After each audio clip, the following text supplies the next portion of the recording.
Hola a todos, buenas tardes here in the United States. I'm Jeremy Beren of Into the Calderón. Welcome you back to the show.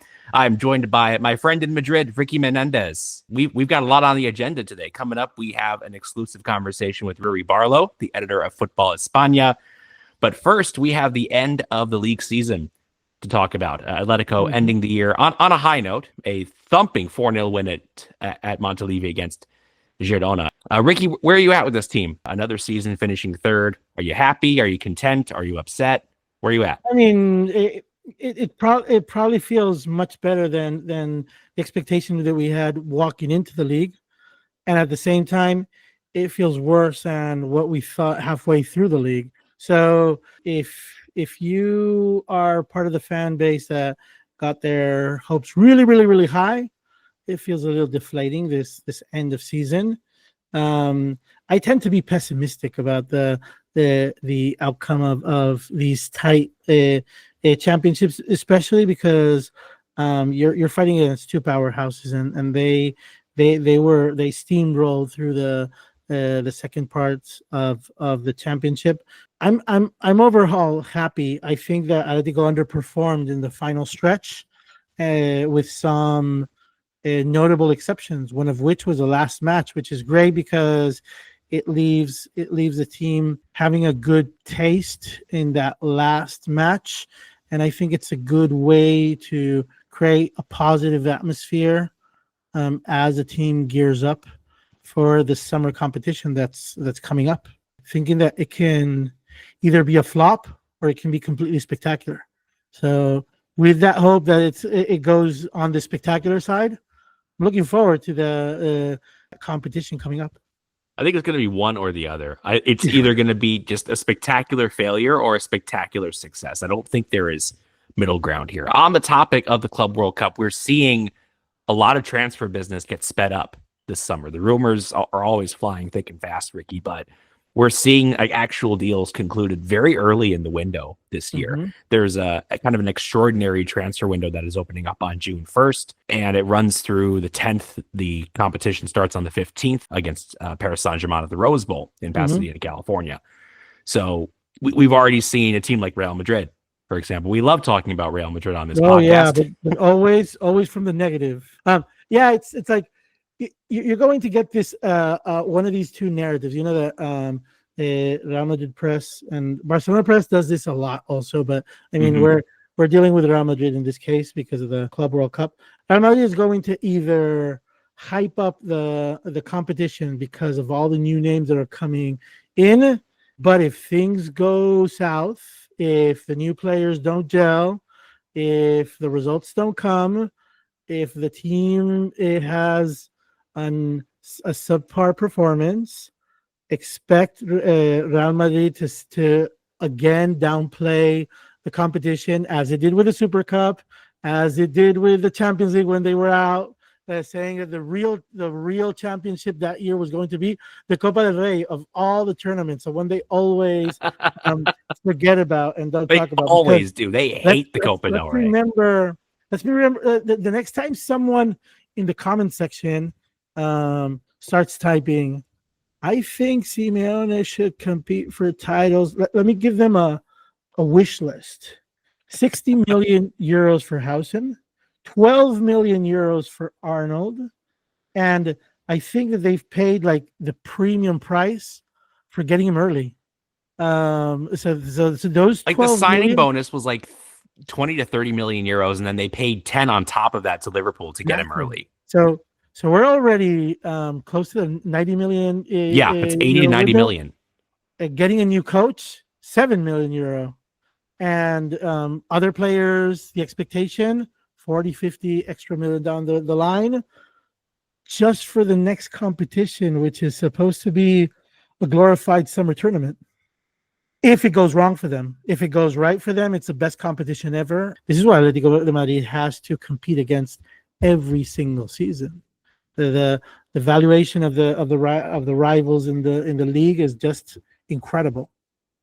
But how can this be, Ricky? I was told Real Madrid paid their players in glory, not in cash. Yeah, How exactly. can this be? It was you know that they're going to always. It's impossible for them to lose. They get it right, whatever happens, whatever the outcome, because they just twist the narrative to make it Exactly. seem the normal the normalcy is what Real Madrid wants it to be. That would be the summary of all of this. And I think we deviated from the topic of Girona and Atlético Madrid, so I would like to bounce back the ball your direction, as if it were a crossed pass for a Sorloth header. I had a stat right here that I was going to read to you. Here it is. Alexander Sorloth this season, Ricky, broke the record for the most goals scored as a substitute in the season with 12. 12 of his 20 goals off the bench. He also broke the record for the fastest hat trick scored against Real Sociedad. I think he averaged a goal every 78 minutes. Like, you look at a player with that kind of efficiency who is scoring goals in like ketchup, as he once said. Goals flow like ketchup. You look at a player who scores this number of goals at such an efficient rate, and you're wondering, how is he not a starter? Why isn't everyone thinking he's a starter? Because probably his efficiency is tied to the moment he gets on the pitch, because I think he is the ultimate assassin of worn down defenses. They just can't stop him. He feels unstoppable when the match is already in its third act, and players are starting to feel the toll of running around for 2/3 of the game. And I think that's the Sorloth moment. It's the moment of truth. But I mean, the hero saves the day at the end of the movie, not at the beginning of the movie. So I'm fine with Sorloth coming out at the end of the movie and saving the day. I don't know why people are so obsessed with having him play every single minute. I think that his role is phenomenal as it is. He came out minute 60. I would be exactly with 1/3 of the match left to go, and only 6 minutes later he was scoring his first goal against a very weak Girona side. I mean, very, very weak Girona side. I think that they really paid the highest price possible of this Champions League glory hunting. Every time I see these teams celebrating like Rayo Vallecano last week, the toll this has on smaller teams, it's just incredible. And I think the Girona struggled just to avoid relegation and stay out of the hot spot. So yeah, it was an easy win. But Atlético de Madrid has lost matches at easy venues this season against Las Palmas, against Leganés. They've lost against practically every team, or they've dropped points against every team involved in relegation, except for Valladolid. I mean, only Valladolid they got away with the 6 points, but they lost points against Leganés. They lost points against Las Palmas. Espanyol, they also lost points against Espanyol. So Twice. Yes, exactly. So it just goes to show where Atletico has to improve. I think it has to have a better defense to offense transition, better midfielders that are able to take the ball to the attackers. Try to and have a player or have several players that are able to overcome that initial pressure. That is what seems to drown Atlético de Madrid, especially in away games, because the influence that your home stadium has seems to be enough to make Atleti feel comfortable in maybe 14 of the games that they play as with home field advantage.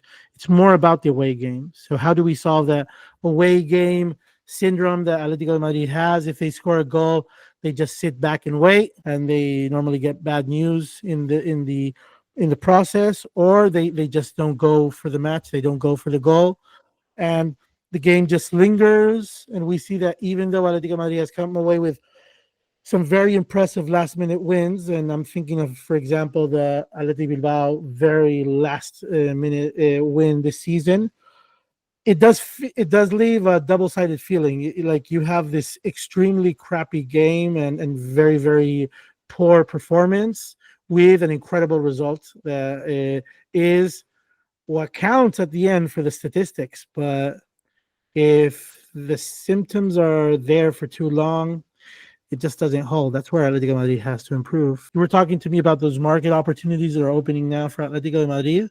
You've got the news. Give the scoops, man. Well, this is from Eduardo Burgos at Diario AS. Atletico and Real Betis are close to agreeing the fee for Johnny Cardoso to join Atletico this summer. The fee would be around 30 million euros. Tottenham Hotspur are going to get a portion of that fee because they had this preferential option on him that kicked in at the start of July. We have to stop Premier League teams from making transfers. They ruin it for the rest of us. Every other league, they ruin it for us. I mean, there's only a couple of fits for the price that Atletico Madrid can pay, and that's the issue. That Atletico Madrid has a very limited market in terms of what players the real financial possibilities of Atletico can afford. And I'm curious to see where the big spending is going to be. Is that going to be Cuti? Is it going to be Enzo? Is there going to be some dark horse that we're not so aware of? Is it going to be Baena and we've known it all along and it was just no, this is your new star, just get used to him. He's Griezmann 2.0 or 3.0, because Griezmann 2.0 is the one that came back, not as good as 1.0, by the way. Yeah, I would agree.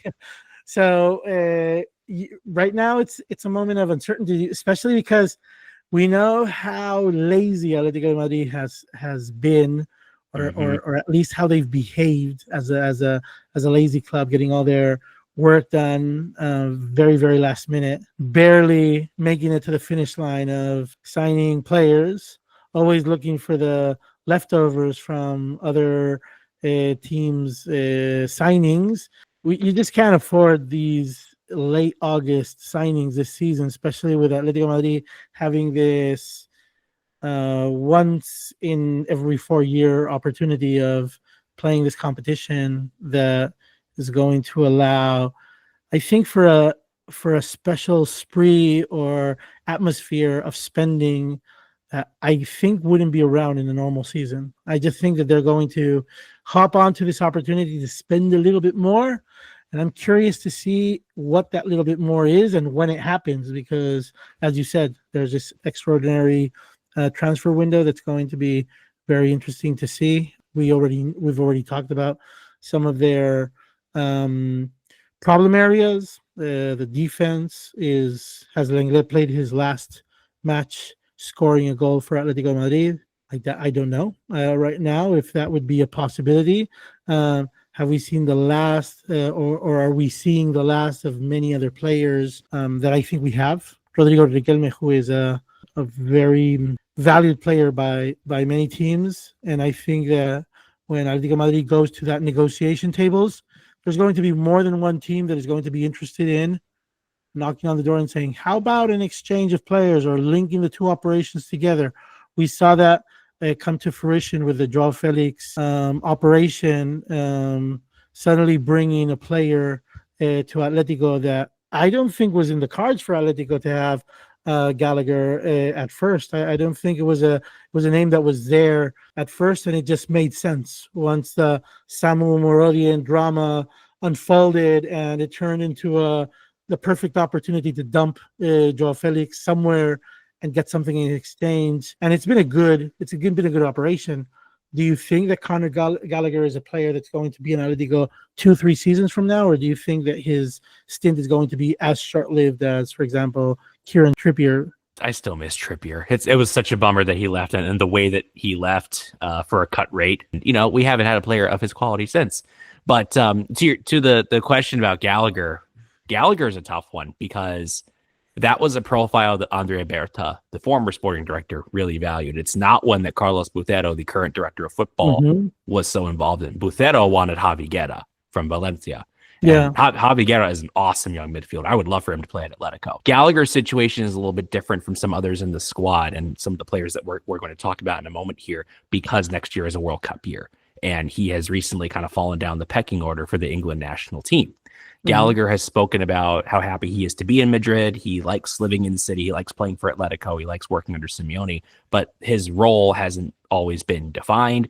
For most of the season, he has played as a left-sided midfielder, despite being a right-footed player. That's not a natural position for him. He played in a double pivot at Chelsea. That role doesn't really exist at Simeone's Atletico. Mm-hmm. I think Gallagher's going to have a strong market. And if there is an offer that would allow Atletico to recoup most of that investment, I think they'll accept it. I'm seeing the same situation with Rodrigo de Paul, which would be a shocker, just because he's reluctant to renew.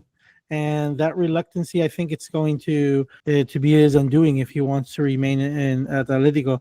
I think the only reason that could link him to Atletico and see his contract through, even if he doesn't sign the extension, is to keep Julian Alvarez happy. It's the only possibility I could see happening, that Julian just wants to play with Rodrigo de Paul. He tells the club that, no, you're not moving Rodrigo de Paul anywhere. I like to play with him. I like to have Simeone on one side. I like to have Rodrigo de Paul serving balls from the center.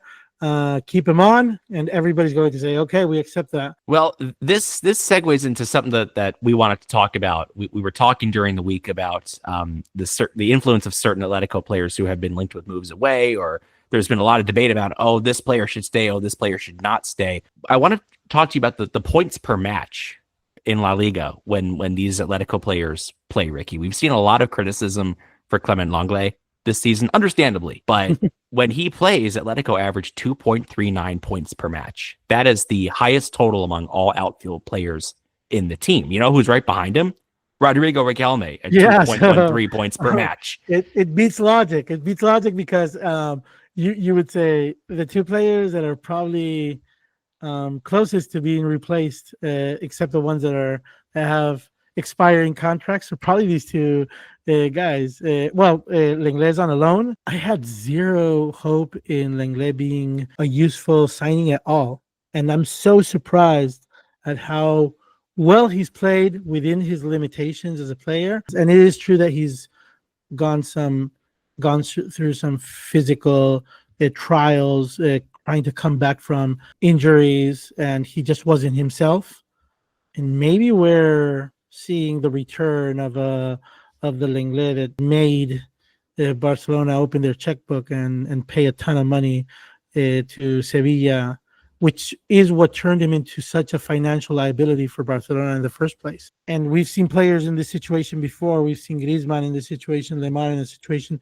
Maybe it's a good bargaining chip to just tell Barcelona, and I'm sure Barcelona, with all of that young talent that they're getting, that is coming out of La Masia, they're probably not interested in Lenglet. They don't have that much of an interest. They're going to be open to negotiating, either extending the loan or signing the player. That would be a tough call. I would probably go for Santiago Mourinho, renew the defensive line. But Lenglet is not a bad option. He's not a bad substitute. The data proves that he's reliable. I think if he comes back either on a loan or he has to terminate his contract with Barcelona and arrive on a free, either way, that's a good financial operation for Atletico. Mm-hmm. You just have to continue to reinforce the defensive line around him. You either need a star signing on the level of Cuti Romero, or you need to sign one or two other center backs of the appropriate level to compete with Lenglet. Cuti Romero, do you think he would gel with the refereeing style of the Spanish Liga? I'm not very sure if he would break some kind of record, probably held by Sergio Ramos, of getting the highest amount of red cards in Liga history in the lowest amount of seasons, because he plays with a certain violence we love in the game, but at the same time is not very appreciated by refereeing standards in the Spanish Liga. Not very sure if that fit is a high voltage bet for Atletico at this moment. I think Cuti Romero is made for Atlético de Madrid, Ricky. He is from the personality perspective. I think they would probably have to tone him down and say, hey, you can't do this in La Liga. You're gonna get booked every single first time you get, and you're gonna not finish many games. So yeah, he's gonna say 3 words to Sanchez Martinez, and he's gonna get a red card. That's how that's gonna go. And it's like you can just imagine Rodrigo de Paul and Cuti Romero on the same pitch, talking to the referee all the time, and it's like, oh my god. Which, you know what? That's a good reason for De Paul to stay, honestly. De Paul and Romero can get up to so much shithousery. Yes. Yes, And we haven't had a defender with Romero's attitude since the prime of Diego Godin, Ricky. That's a long time. That's true. Jose Jimenez has some of it. He has some of that essence, but we've talked about the fitness issues that he's had over many years of writing into the Calderón and doing podcasts, but also he might leave this summer as well. He's been healthy enough, but he hasn't had the playing time. Going back to this points per match list for just a second, Ricky, you want to know who's at the bottom of this list? Julian Alvarez with 1.97 points per match and Rodrigo de Paul with 1.94. Is this a function of these players getting huge minutes, or is it a function of this team needs to be better reinforced around the two of them? Or is it both? I think you can make a case for both situations. I think these kind of charts are kind of skewed. It's you can come to one conclusion or the exact opposite. It's fun with stats. One note on Alvarez before we continue. His assist for Sørloth's hat trick was such an unselfish action. Oh, like Alvarez has the chance to score his 18th goal of the season, his 30th in all competitions. He would be the first player since Griezmann 1.0 to do that for Atletico. Yes. And instead he tees up Sørloth for his hat trick. And in that pass, you just see the leadership that he embodies and that new Atletico of the future of, yeah, I'm here for the team. I'm here for the collective best. I'm not here for myself. I think that Julian Alvarez embodies that kind of a player that if you surround them with the right amount of talent, you're just going to get much more than what you put in. Let me circle back to your thoughts on Jimenez. I'll just give you a final stat about that.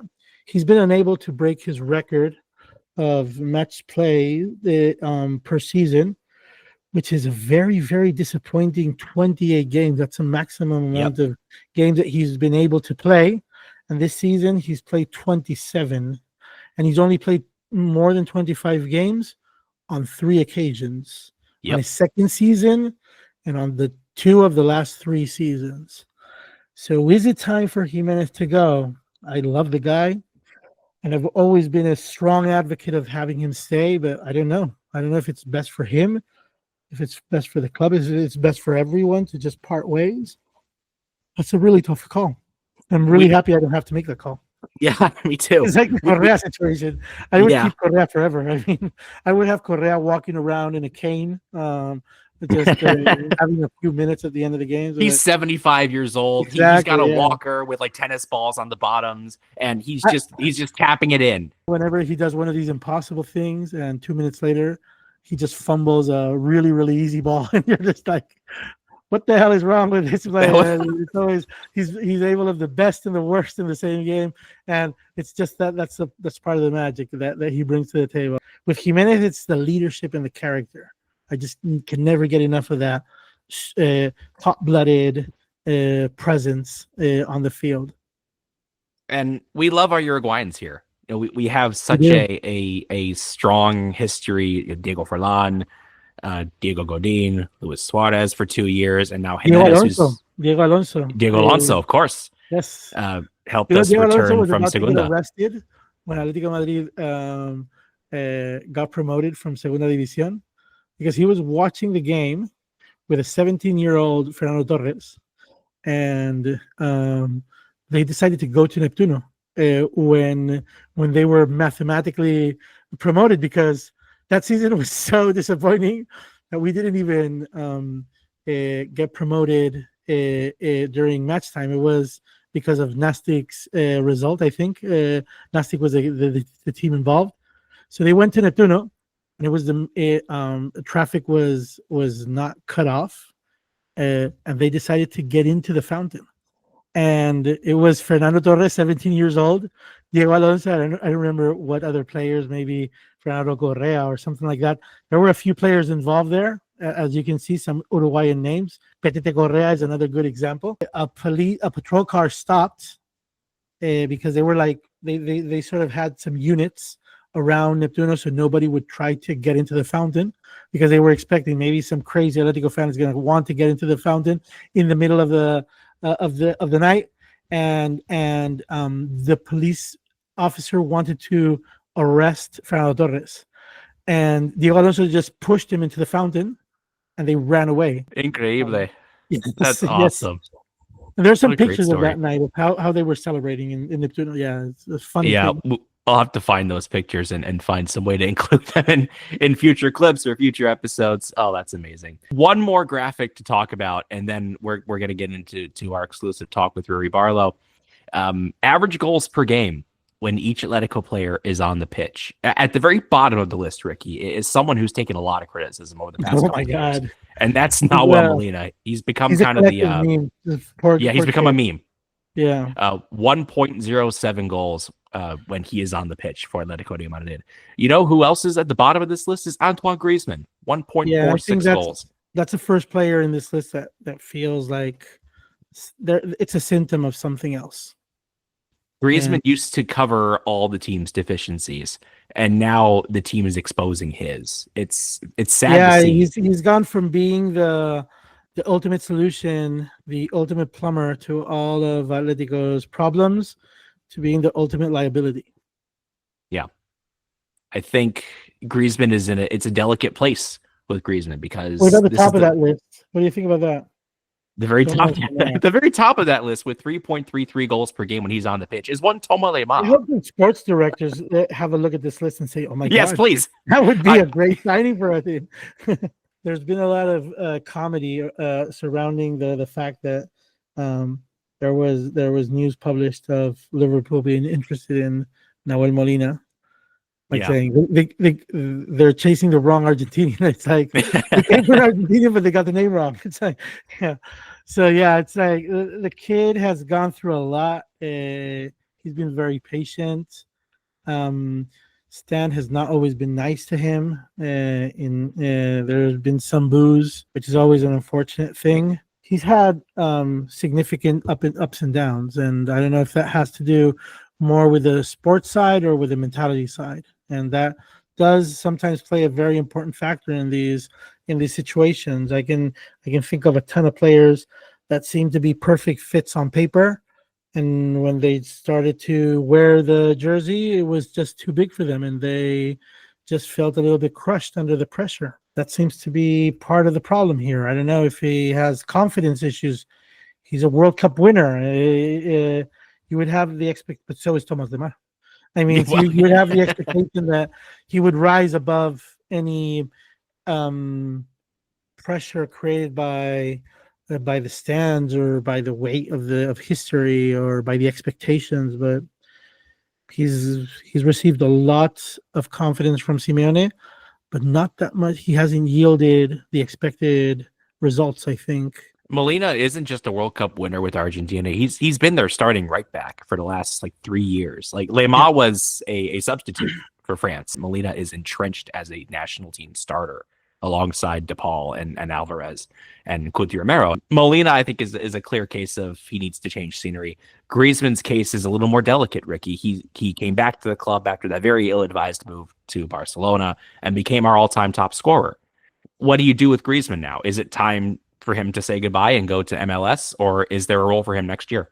I think he has to understand the part of his career that he's in from every perspective. I guess the club is already making him understand through this extension financially what his importance is within the pecking order of the team. He just has to understand that he's gone from being the star player of the team to being a role player that can be very important for the team.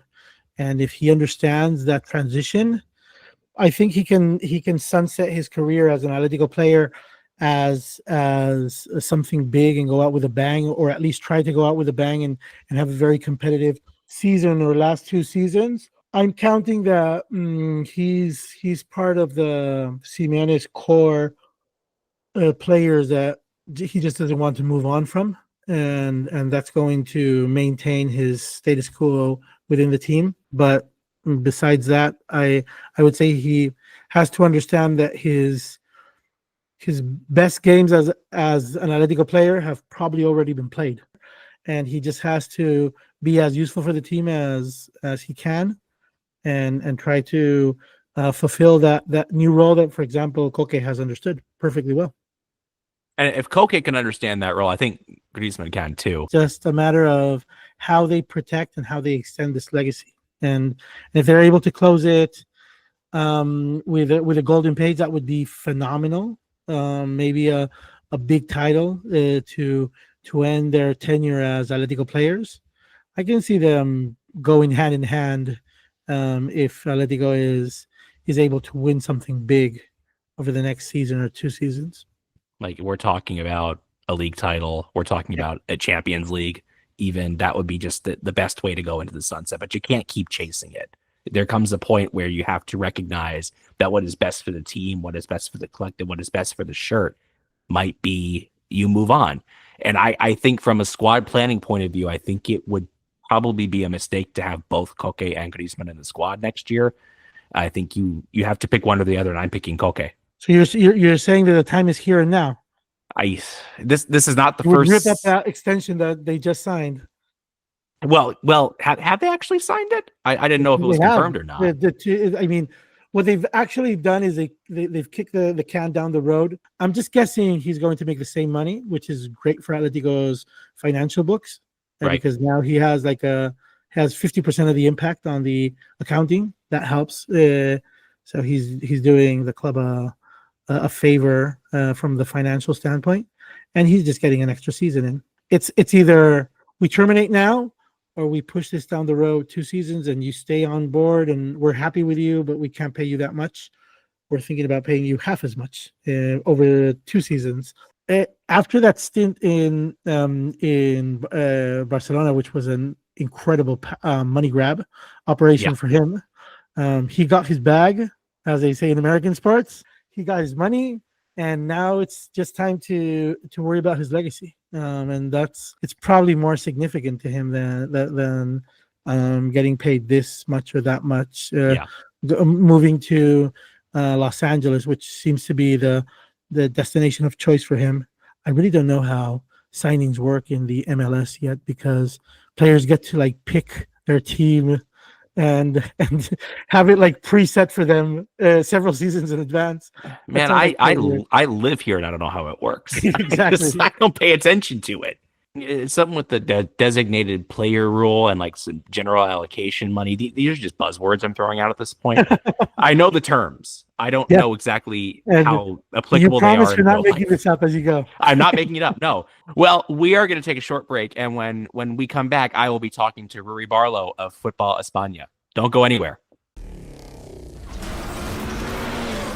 We continue on now with Ruairidh Barlow, the editor of Football España. Ruairidh, welcome to the show. Great to have you here. Yeah, delighted to be on the show with you, Jeremy, and talking to one of the good guys. And yeah, no, it's lovely to be on the Atleti Podcast, and it's good to have. I very much value your work in general, but yeah, it's good to have another kind of podcast focusing not on the big two. I've been working alongside Ruairidh for the past couple of seasons as one of the crack columnists at Football España, so you can see some of my work there, as well as the work of some of our other colleagues, all of which is just top notch. What's the day-to-day like at Football España, man? You're covering the whole league, matters in Segunda, in English. Yeah, it's pretty heavy going work. I feel like my sleeping schedule gets less and less routine these days, but it's part and parcel of it. And even if sometimes you get days which are very long and sometimes very hectic, I'm thinking of you, Real Madrid, the night before the Copa del Rey final, sort of half threatening, half leaving it open. Maybe we won't play in the Copa del Rey final. That was a fun kind of 3-4 hours as I was meant to be going out for dinner. But yes, in general, it's good fun. And for every kind of heavy day you get, when something really fun comes along, or you get to speak to good people and you get to do fun things, and ultimately talking and writing about football is what I enjoy doing. So yes, I try to keep the complaints balanced with the kind of general contentedness level. I mean, there's never a dull moment in La Liga, just Spanish football in general. Spain's such a wonderful country, and it has its eccentricities. Let's put it like that. That's a good way of putting it. From the food to the culture to the football, especially. We just completed the 2024-25 season in La Liga. Just generally, I guess, what were your takeaways from this season? Yeah, it was a bit of a bizarre season, I think. Nobody saw Barcelona. Well, maybe a few people saw Barcelona winning the league, but very few people saw them kind of doing it in the style that they did. I think the Barcelona revival was definitely one of the stories of the season. Below them, I mean, Real Madrid, nobody saw. I think people saw that Mbappe might cause a few issues, but not quite as many as Toni Kroos's departure did, and in general the lack of balance that they had. Atleti, obviously, well, you've covered that ad nauseum here, and you know that I'll kind of come into that a bit more with you. But below Atleti as well, I think it was a bit of a strange season because there wasn't really too many really strong teams from start to finish. You saw that with Rayo and Celta getting into Europe at the end of it. Real Sociedad had a dreadful kind of drop-off. Betis had half a terrible season and half a great season. So yeah, it was really fun, and I think that there was a lot of storylines, and going into kind of March-ish time, there was not too many things to find. I think there's a lot of fun emerging storylines and narratives, and Jesus Rodriguez at Betis, who had a tough Conference League final, but yeah, you see with him and with Celta, these kind of emerging young talents that make La Liga so fun every year. But earlier this season, it really seemed like we were going to have a 3-team title race in the vein of 2014, 2016. Atletico in the end falling off, as we'll get to. Rayo qualifying for Conference League is such a great story. I love that for them. I was at in Vallecas for kind of the celebrations there, and it was like winning a title. I mean, at kind of 1 a.m. there was just everyone was still kind of on the street, drinking, having a good time. Streets closed off. It was a really fun time, and just to see that kind of outpouring of joy, I mean, that is ultimately what you're a football fan for, in amongst all the suffering, which is of course necessary. And at the other end of the table, you have Sevilla and Girona also finishing just a point ahead of the drop. After finishing third a season ago, I really didn't see Girona falling off quite that hard. I mean, I think Michel did kind of a decent enough job in the Champions League without getting rewards in terms of the results. I mean, they competed against some of the best teams, against AC Milan, against Liverpool, against PSG, especially in their kind of second or first game, I think it was. They only lost 1-0 at the Parc des Princes. So like that was pretty impressive, and the goal came in the kind of the last minute. Girona, but yeah, I mean, I've never seen quite a. It was interesting to see Michel, who obviously is a manager who's very wedded to his style and plays very attacking, bold, fun football that we all quite enjoy watching. It was interesting to see him with 5-6 games to go say, look, we're in a relegation battle. Let's be a relegation team. Let's place Stuani up front, Porto in behind him. Let's go long and let's not mess about here. So yeah, I think it was really interesting to watch that. I think Sevilla as well. I mean, disastrous. They're a disaster right now. Institutionally, it's just so much chaos. It is rough to watch them, and I mean, we've spoken about it, I think, on the kind of a group chat we have as well. García Pimienta, I mean, maybe he's not done the great job, but why sack him with 6-7 games to go? I mean, Caparrós, I don't think he won a game in the end, did he? I think, yeah, they went. No, I think he won once. Did he win once? Yeah, maybe at the end. He got one. It was the game against Las Palmas at the Pizjuan.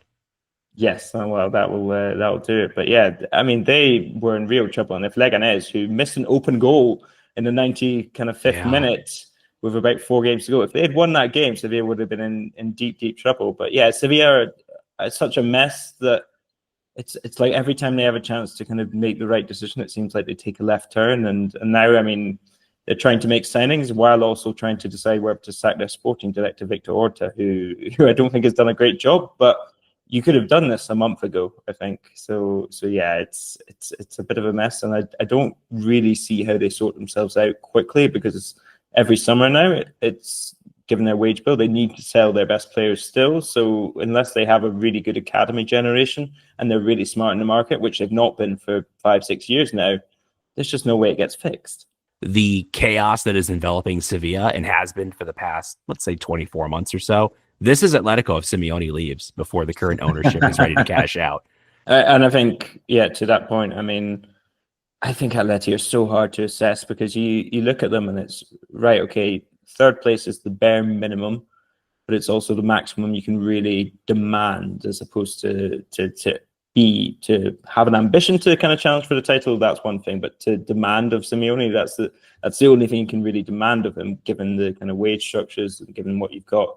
on the pitch as well. And so you're in this constant kind of, can Atleti be happy with third place? Not really, because it's the bare minimum, but can they really ask for more? So I think it's so hard to assess them. And I think as well, like you say, the institutional backing with Bolsero now in is interesting, because what we've not really seen, in my view, is kind of a kind of line of thinking between both the kind of the way they recruit and Simeone. I mean, countless players. How many players have we talked about it before as well, who've come in and sat on the bench for 6-7 months before they start getting an opportunity? And it's just, yeah, I think it'll be interesting to see with Bolsero now.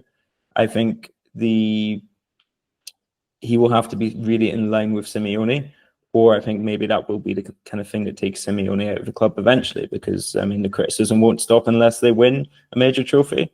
Fair or not criticism, I tend to think kind of a little bit unfair, as we just kind of discussed, but yeah, it'll be interesting to see how they do with Bolsero now, because that will kind of define, I think, their next 2-3 seasons, and Simeone's probably end of his Atleti career. I mean, maybe he goes for 20 years, but. And you saw quite an overhaul last summer, which I think was the bare minimum Atletico could do. Atletico were fortunate to finish top 4 in 2023-24. We were not one of the 4 best teams in the league. I think Madrid and Barcelona were better than we were. Girona were better than we were. Athletic were better than we were. And you saw like a dozen players leave last summer, 6 more come in. This summer it's going to be really interesting. And it's been an avalanche of names for like the last 6 weeks. The hottest names right now, Ruairidh, seem to be Álex Baena, Cuti Romero, Johnny Cardoso. Baena and Cardoso, those deals seem rather advanced. How would you see them fitting in at Atletico if those deals do go through in the end? Yeah, I mean, we spoke kind of just off camera before about kind of Real Madrid doing things that make sense and doing them quickly. If they can get these deals over the line, I think it's very hard to kind of criticize them before they don't work. I mean, you never know how a signing is going to work. You never know how a player is going to fit in. But on paper and kind of in theory, these are no-brainer signings. I mean, Cuti Romero, every centre-back, I mean, he has had his injury issues once or twice, and I know Atleti fans will probably be very sensitive about that, given Jose Maria Jimenez has been kind of their best centre-back, but also commonly injured. But in terms of a kind of a centre-back, there's very few better in the world around for me. I mean, he also has that nasty, bitter edge that I'm sure Simeone likes, but in general, you need in your team. And I think perhaps Atleti probably lacked a little bit in the kind of stages of the season. I mean, that Barcelona game in the Copa, in LaLiga, sorry, in the Copa too, but in the Champions League, Johnny Cardoso, I think, is a player that I really love. He's still kind of growing, so you probably have to have a little bit more patience with him. I think in that Conference League final, you can't put it down to him, but he was one I expected a little bit more from in that second half, having been so good in the first half. But he's a signing in a position that they've been needing for some time. He's a signing that has room to grow. He's a player that has decent ability on the ball. He's strong on the ball. He's not necessarily going to be a DePaul playmaker, but he will kind of anchor that midfield with someone else in there for you. And Álex Baena, wow, I mean, I do not understand why there's not more interest in him. If Atleti get him, it's a brilliant, brilliant deal, because, I mean, statistically, he's the best playmaker in Spain over the last 2 seasons. So why is there not more interest? I don't know. You can maybe tell me. Maybe you've kind of done a deep dive on Baena, but for me, 3 signings that make complete sense and improve Atleti immediately in each position. I did write about Baena a bit yesterday for Into the Calderón, and I kind of thought there was a chance he would stay and play in the Champions League, but it seems like he's coming to Madrid. 23 assists the past 2 seasons, 95 key passes, led all players in La Liga this season. He's an elite player. Cardoso, I'm a little surprised there's been some division on Johnny. There are multiple reasons, like strategic and tactical, that I think this signing makes sense for Atletico. This is an important signing to open up the North American market, which Atletico have been trying to open for years. But in terms of the player himself, he's really good, man. If you don't sign him now, in 24 months, he's going to be worth 50 million euros, and you're not going to be able to sign him. I would love for Cholo Simeone to have the opportunity to work with a young pivot who's physically strong. I would like to see him get a little bit better in terms of ball carrying, in terms of playing on the ball. But his reading of the game, his tactical intelligence, his positioning, his strength in duels, all top notch. He grades out extremely strongly in all of those metrics. I'm not saying beggars can't be choosers, but Atletico haven't had a 5 since Thomas Partey left, nearly 5 years ago. We had Rodri and Thomas, and then we had nobody. Simeone turned Koke into a 5, and we won the league with Koke as a 5. Koke is now 33 years old. Enzo Barnechea may have been my first choice, but I would be very happy with Johnny. Yeah, that's interesting because I see Barnechea as more kind of less mobile. I think he's better on the ball, and I think you maybe see a bit more kind of security bringing the ball. I do think you probably need someone beside Cardoso. You need maybe, I mean, you look at the way Pellegrini has it right now, and Fornals has moved back into that central position. I think part of that is because he did have Marco Rocca, Sergio Altimira, who are players that I like, decent on the ball, but not kind of stand out. But Fornals, I think the reason Pellegrini has maybe moved him back is just to kind of make sure that supply line to Isco further forward, and Antonio, of course, is a bit more kind of secure and a bit more kind of fluid. So you probably want De Paul probably next to him if you feel like De Paul can be trusted in that kind of too.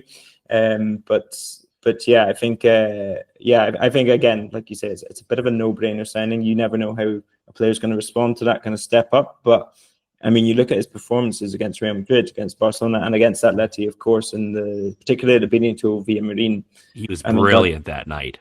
Yeah, Cardoso is amongst the best. So I think you can't really, again, find too many faults with this transfer. 25 million for the player coming into the peak of his ages. Yeah, there's very little to criticize. Just a minor point on that Baena thing as well. I think one thing that Simeone will have to find is where to put him. Do you put him in a 4 and have him kind of coming off as Marcelino did this season? I think that's a role that suits him. If you are going for kind of more kind of wing back, left-sided kind of player that's kind of really kind of get up and down, do you have him a 3? Do you have him behind a 2? That's kind of maybe a headache is the wrong word. A conundrum for Simeone to come up with. Baena having Julian Alvarez is also going to be an absolute dream for him because, with all due respect, I mean, Villarreal's forwards this season have been very far off the boil. Barry is kind of good, talented, but he's in streaks and little bits and bobs. Moreno has been kind of a little bit off the boil. Nicolas Pepe has missed a lot of chances. So to have somebody like Alvarez who will just convert chances and score a lot as well, who we've seen together look very good, that makes a lot of sense for Atleti. I've been thinking about, to that point about how Atletico are going to set up next season, I've been thinking about that for the last week. Are we going to stay in a 4-4-2 or are we moving back to the 3-5-2? I think Baena can play in either setup. Like Baena next to Cardoso and Pablo Barrios, or Barrios and Rodrigo de Paul. That's really good. It's a lot of creativity and a lot of modern physical attributes, because Baena's motor also goes under discussed. He just never stops. One of the reasons he is able to compile all these key passes and stands out as such an incredible creator is that he just keeps going. The system that we're going to play next season has a lot to do with what left back we're going to sign. That has to be a priority because, all due respect to Javi Galan and Reynaldo Mandava, they're not at the level. Who do you think we're going to sign at left back? I've seen links to Grimaldo, Miguel Gutierrez, Matias Oliveira of Napoli. Yeah, I think Grimaldo is not necessarily, depending on, again, do you have a kind of 3 or do you have a kind of 4 with a more defensive right back and maybe Llorente sits, or you have sign someone else as well. But depending on that, Grimaldo's not necessarily a left back in a 4 that Simeone would naturally pick. But I mean, he has been very, very, I mean, he could have made it more clear that he is desperate to leave Leverkusen and get a big move this season. I mean, he said in about 3 different interviews, I would love to go back to Spain and I would love to play for a big club. So, I mean, Barcelona aren't going to sign him. Real Madrid look like they're going to get Carreras. So Atleti, if it's there if they want to do that. Yeah, and that would be a bit of a another stylistic shift from Simeone. And if Atletico bring him Grimaldo, then yeah, I think you're going to, out of necessity, see a switch back to a 3-5-2 or even a 3-4-3. Atletico have also been kind of linked with a bunch of pacey dribbling wingers. Atake Kubo has come up lately, Kang-in Lee. I guess that also, we can kind of fold that into the tactical question of how do you fit a dribbling winger into a 3-5-2? Yeah, I scratched my head a little bit at that because I saw they were linked with Anthony as well. And you look at it and you're like, I don't really recall Simeone playing kind of very many natural wingers. I mean, Carrasco was obviously an example. You go back, I mean, I'm trying to think, Cebollita Rodriguez. That's a long time ago now. Jeez, yeah. So yeah, I'm trying to think of how many kind of natural wingers you have had some fitted into a kind of 4, but not really kind of playing high and wide as you would kind of expect it. Yeah, I mean, I'm interested to see what Simeone does with that. Maybe it's kind of an alternative when you look at increasingly managers do want 3 or 4 different options in terms of what they do in the final third. I think with Simeone, sometimes you're always a captive to what you have in terms of your individuals and to how you set up. Yeah. But I think one of the things we saw with kind of Ancelotti this year a lot, not to compare Simeone to Ancelotti and Real Madrid on an Atleti podcast, but tread carefully. Yes, very carefully. You saw Ancelotti be absolutely brilliant about getting the best out of his individuals at Real Madrid last season. So you got an incredible Bellingham, an incredible Vinicius, and a really good Rodrigo as well. And I think Simeone, sometimes he plans a little bit too much around his individuals. So you have an incredible Griezmann, until Griezmann kind of fell off this season. And you just saw how much that hurt the team. And you have kind of a Sørloth who kind of looks good and fits and bursts. It was, right, Griezmann's on the pitch, let's go through Griezmann. Or Sørloth's on the pitch, let's go long. And you need to kind of have that alternative, but maybe you want a little bit more kind of continuity in terms of what Atleti are doing. And yeah, I think, base your side on your individuals, of course, get the best out of them. But you also want to have kind of a basis of kind of what you're doing and not to kind of have to really kind of flip the switch completely when somebody else comes on. So yeah, I think that's maybe one area where I think, like you say, he's a pragmatist, but sometimes he maybe thinks a little bit too much about what this player can do as opposed to what his team can do, and then fit the player into that a little bit more.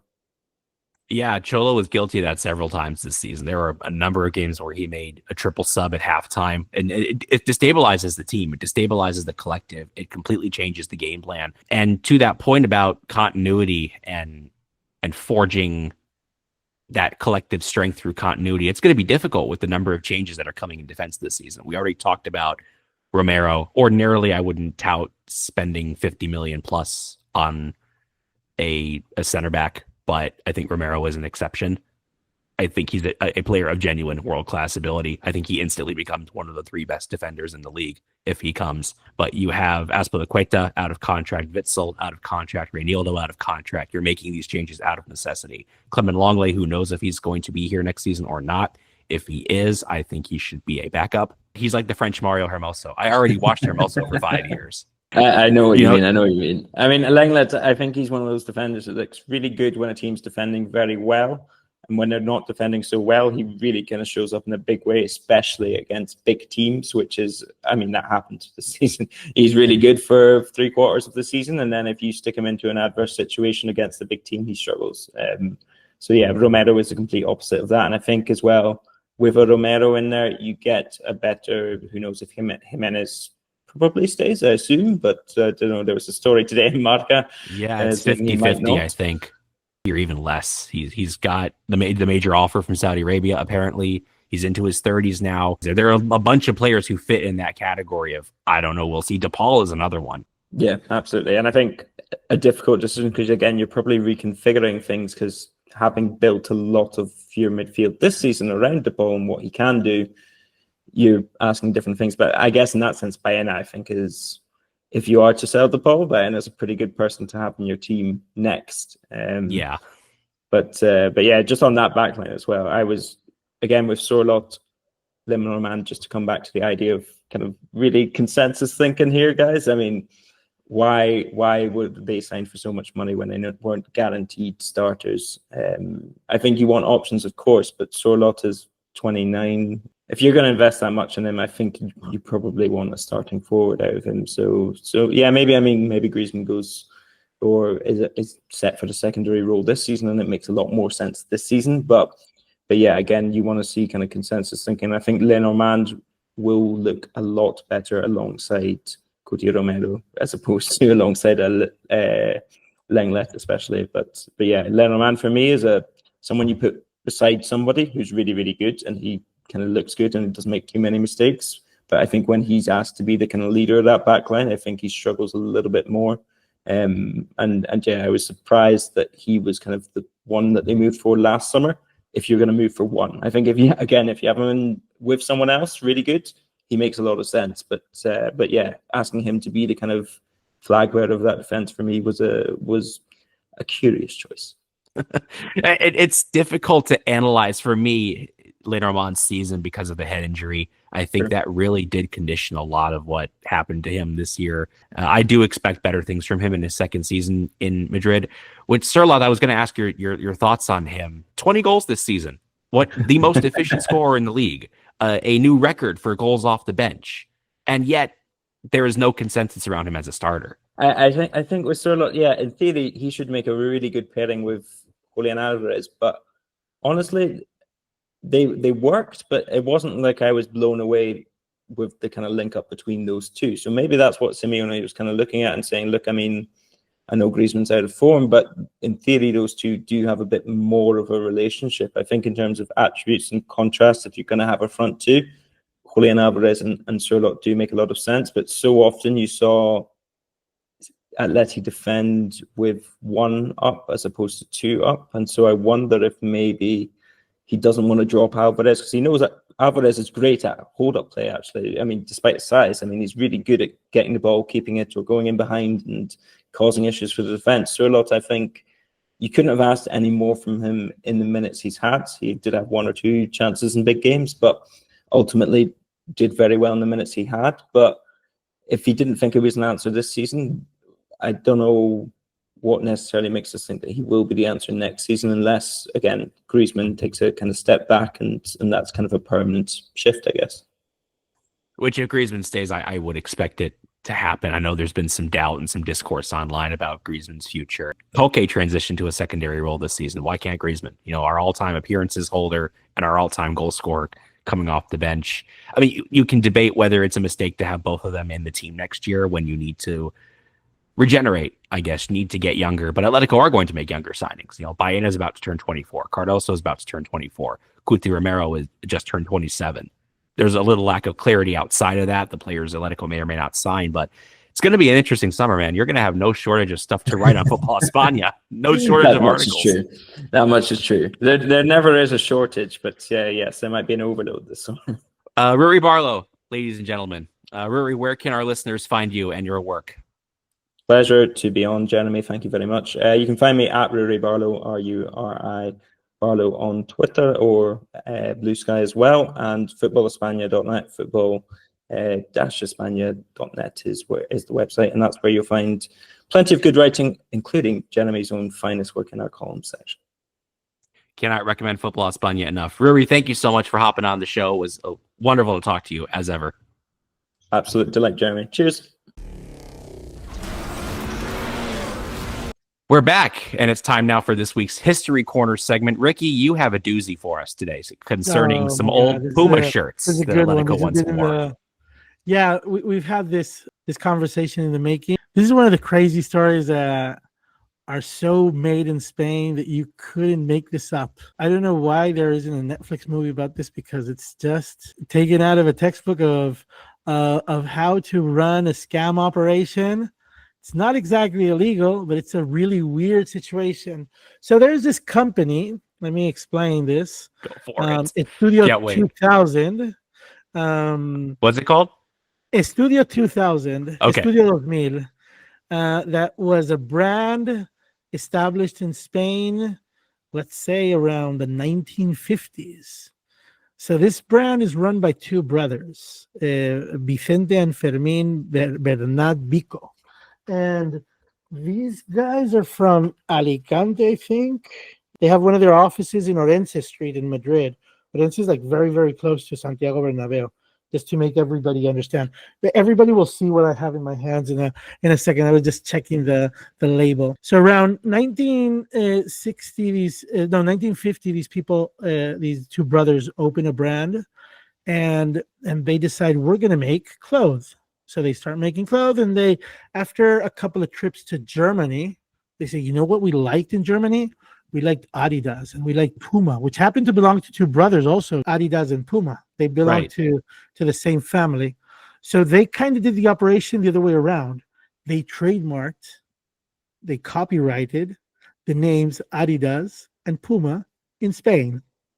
And for a few years, it was like a small operation happening in Elche, in the coast of in the Levante coast of Spain, and they were like making this knockoff clothes, and they would basically go buy the clothes in Germany, bring it back, and maybe modify it to their own taste, to their own preferences, and with exactly the same logo, start selling it. And if you look at the label, this is an authentic Puma shirt from 1989, and the one behind me is also authentic from 1987, I think, or 1988. It has this Estudio 2000. Yeah, if you're watching on label YouTube, you can on see the it in back. small type there. Yes, exactly. So, Yep. but it says Puma sponsor técnico oficial. So this went under the radar of Adidas and Puma until Estudio 2000 got their big break. They started sponsoring Atlético Madrid, which was in the hands of Condor Sports, which is a local sports shop in Madrid, which I don't know if it still exists, but it was just this local shop that made shirts for Atlético Madrid from around the 1950s to the 1970s. It went from Condor to another brand, Masana, I would say, and then it went into the hands of this Puma sponsoring deal. When Puma started to sponsor Atlético Madrid, they were playing European championships. So when they were traveling around Europe, this came to the ears of Puma, and they sued Estudio 2000.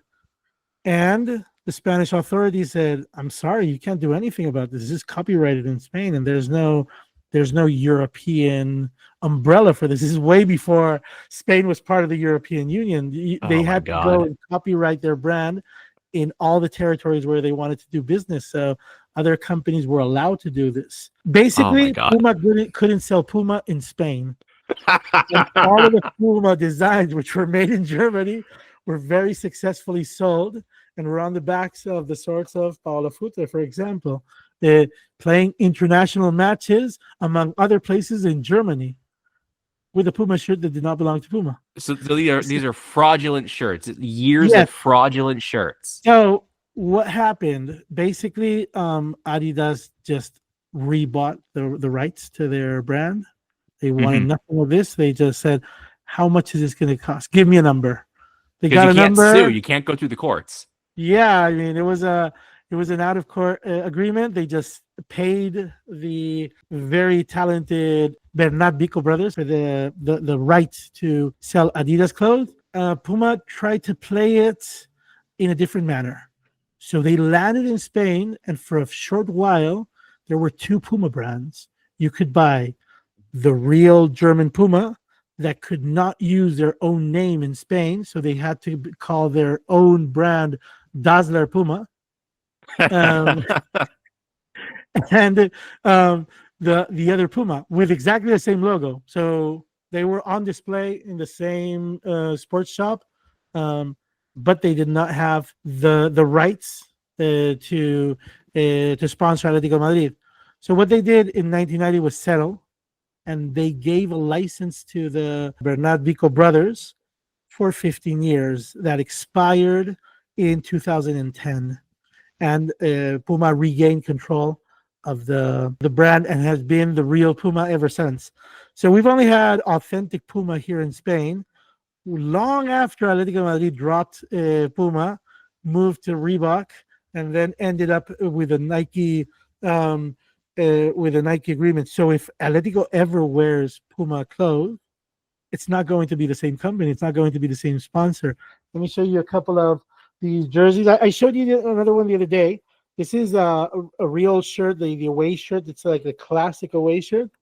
That is a classic. Should bring those back. You can see the neck is like all colored out. The color's faded.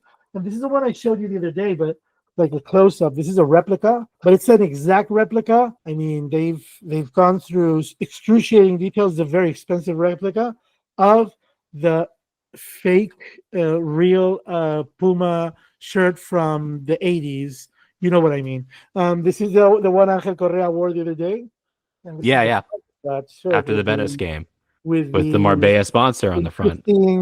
Marbella corrupt sponsorship in the front. So yeah, so Atlético Madrid to have a fake Puma sponsor and a corrupt sponsorship on the front at the same time. Oh, that's so Atletico.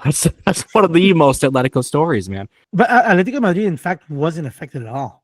I mean, they had. I guess like no- very technically not. Yeah, that would make sense. They just signed a deal with a company. They got the money they were entitled to get. They got the amount of gear they were entitled to get. But in the background, those Puma shirts were not actually Puma shirts in the first place. Oh my god. It's so Spain, it's so Atletico. I think it's part of this charm. This company that started in Elche, moved to Barcelona, went to Madrid. In the meantime, they were running basically a carbon copy scheme where they were copying the designs of all the shirts and all the shoes they liked from Germany and bringing the designs back home. And they saw it as legitimate business. They were getting inspiration from another country, not harming their domestic market, and bringing them to a new market to make some money off of that. Listen, what's the problem? What is the problem? Research and development. So there you go. The story of the day. That's Research and development. That's what we're calling it. On that note, I'm Jeremy Beren. That's Ricky Menendez. We're going to talk to you again next week. See you soon. Hasta luego.